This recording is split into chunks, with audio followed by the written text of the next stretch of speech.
Welcome to video गाईस. तर आजच्या व्हिडिओमध्ये आपण मार्केटचे अनालिसिस करून बघू. आणि आज दोनशे टेस्ट मिळाले तर तसे पण बघू.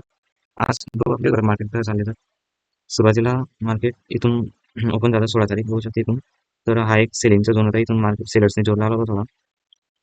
इथून आपल्याला सेलिंग बघायला मिळाली. तर या झोनवर आपल्याला बँक झाली दिसली. म्हणजे या झोनवर बायर्स ऍक्टिव्ह होते आणि या झोनवर सेलर्स. आणि एक हा इंटरनल झोन आहे.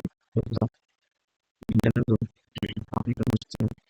इथून सेलिंग आली, इथून बाईंग आली, सेलिंग आली, बाईंग आली, सेलिंग आली. अशी ऑर्डर नाही गेली की सेलर्सची जे सिलेक्ट या ठिकाणी पडले असतील त्यामुळे ते सेलरचे एसएल घेतले गेले. मार्केट खाली आलं आणि पुन्हा इथून बायर्सची थोडीशी जोर लावून खाली गेलं आणि बायर्स जे एसएल ज्यांनी इथं बाय केला, इथं बाय केलं, इथं केलं, त्यांचे एसएल या ठिकाणी या कॅन्डलमध्ये गेले आणि मग मार्केटने थोडं वरती गेलं. इथून थोडं दाखवलं रिजेक्शन, मग तिथून पुन्हा वरती येऊन इथून एक अशी कॅन्डल दाखवली आणि वरच्या साईडला मूव दिली अप साईड. आणि पुन्हा इथून बायर्स आता एंटर झालेली या लेवलवरून इथून पुन्हा एक छोटेसे सेलर्स आले.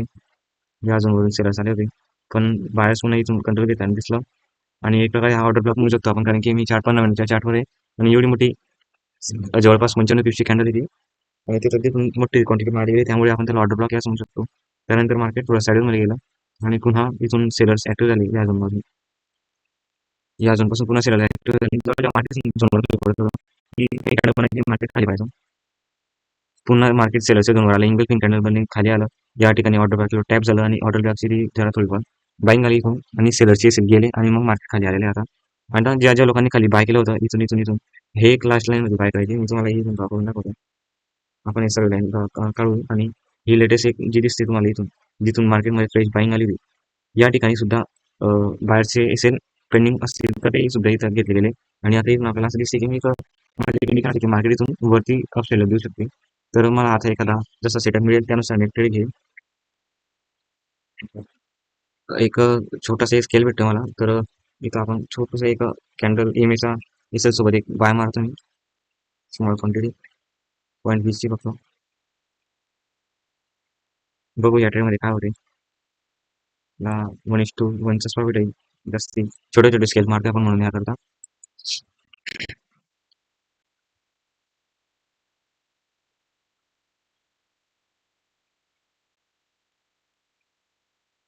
हा एक झोन आहे या ठिकाणी जिथून सेलर्सने मोठी कॅन्डल बनली, तर हा झोन थोडासा आपला त्रास देऊ शकतो. हा झोन आहे. बाकी बघू शकतो तुम्ही अशा प्रकारे बायर्स प्रयत्न करत आहेत वरती मिळण्याच्या मार्केटला. बघू आता काय होईल. हे मी फुल रिव्हर्सल घेतलेला आहे ट्रेड, ते पण लिक्विडिटी कन्सेप्टवर. आणि दुसरी गोष्ट म्हणजे ईएमआयचा भरपूर दूर गेलेला आहे 15 मिनिटावरती तो, तर थोडंसं त्याला जवळ येऊ शकतो कदाचित. एक आता आपला हाफ टार्गेट जवळपास अचीव झालेला आहे. अशा प्रकारे आपला एक हा ट्रेड होता 1:1च्या टार्गेट सोबत. आता आपण जर आपला एसेल कॉस्ट टू कॉस्टवर ट्रेड करा तरी काही हरकत नाही. तसं तर आपला टीपी हिट झालाच, बघू शकतो मित्रांनो. टीपी हिट झाला आणि त्यानंतर पण आणखी वरती वरती झाला मार्केट. जर का मला याच्यानंतर सिंपल मित्रांनो, मला एक स्केल्पिंग करण्यासाठीचा सेटअप कसा असतो मी तुम्हाला या ठिकाणी एक त्याचा रफ देऊन देतो, मी कसा यूज करतो तो. त्यासाठी मला एएमची डायरेक्शन अशी ट्रेनिंग मिळाली लागते. आणि जर मार्केट डाऊन साईडला आहे तर त्यावरती फक्त एक असा प्रकारे टेस्ट. मी जर डाऊन साईडमध्ये इथं जर मार्केटमध्ये असतो तर माझी एंट्री अशा ठिकाणी म्हणते. एक ही इथं एंट्री असते माझी, कारण की मार्केटने इथे एक टेस्ट केला. दुसरी एंट्री माझी या ठिकाणी, या ठिकाणी एक एंट्री बनते माझी आणि तिसरी एंट्री म्हणजे या ठिकाणी माझी तिसरी एंट्री बनते. तर मी अशी टेस्ट करतो. आणि जर बाईक साईड आपण अशा ठिकाणी मी ट्रेड्स केले असते तर असे मी ट्रेड्स करतो स्केल्पिंगसाठी. शॉर्ट मी स्केलिंगसाठी जेव्हा 1:1चा टार्गेट ठेवतो आणि लगेच निघून जातो. पण एखाद्या वेळेस कदाचित मी जेव्हा 15 मिनिटं किंवा 5 मिनिटच्या टाइम फ्रेमवरून मार्केट अनालिसिस करतो तेव्हा माझा ट्रेड थोडासा होल्ड असतो. 40-50 टिप्सचा माझा प्रॉफिट असतो. आता मागच्या ट्रेडमध्ये आपला थोडासा किती टिप्स कॅप्चर झाले असेल तरी, मागच्या ट्रेडमध्ये माझे जवळपास 30 टिप्स 25 टिप्स कॅप्चर झाले. 33 जवळ प्रॉफिट होता. बघू शकतो तुम्ही माझ्या असे ट्रेड्स असतात जवळपास छोटे छोटे स्केल मारून असे करत होते मी. म्हणून आता मार्केट आपल्याला दिसते की थोडं करेक्शन करताना दिसते बघा आपण. म्हणून जर का मी 1:2चा टार्गेट ठेवला असता तर तो तेवढा अचीव झाला नसता. आणि आता मार्केटात आपला कॉस्ट टू कॉस्टवर आलं, म्हणून कधी कधी 1:1 घेऊन निघून जाणं पण भरपूर फायदेशीर असते स्केल्पिंगमध्ये तरी, मी असं म्हणतो. आणि 3 मिनिटावरती आपल्याला आता एक सेलिंग सेटअप भेटतो. इथं एक छोटासा सेल मारायला हरकत नाही. नाही मी एकदा एक कॅन्डल कन्फर्म झाल्यावरती अशी जर क्लोज झाली 10 सेकंडमध्ये तर एक मी सेल मारतो. बघू या ट्रेडमध्ये काय होते. थोडी कमी क्वांटिटी माझ्याकडे मला मारूशी वाटते, कारण की हॉटेलमध्ये कन्फर्म नाहीये. आता एक कॅन्डल चांगली क्लोज झालेली आहे. थोडंसं वरती जाऊ दे या कॅन्डलला, मग आपण इथून सेल मारू. इथं आपली पोझिशन ओपन झाली मित्रांनो, तुम्ही बघू शकता. आणि इथं या सुद्धा सुद्धा मला EMI वरच्या एसएल आहे आणि 1:1 चा टार्गेट आपण या ठिकाणी एक्सपेक्ट करतो.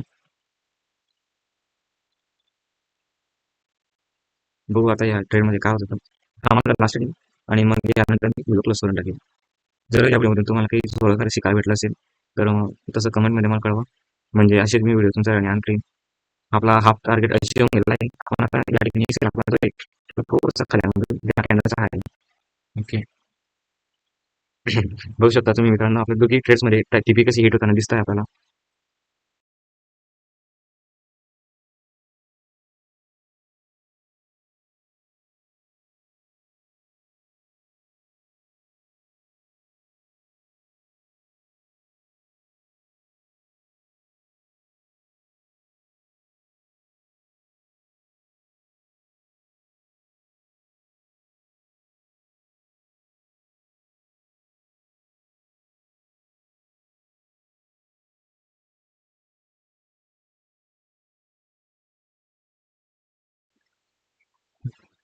आणि या ठिकाणी जसे की तुम्ही बघू शकता मित्रांनो, आपला आता दुसरा सुद्धा टीपी हिट झालेला आहे.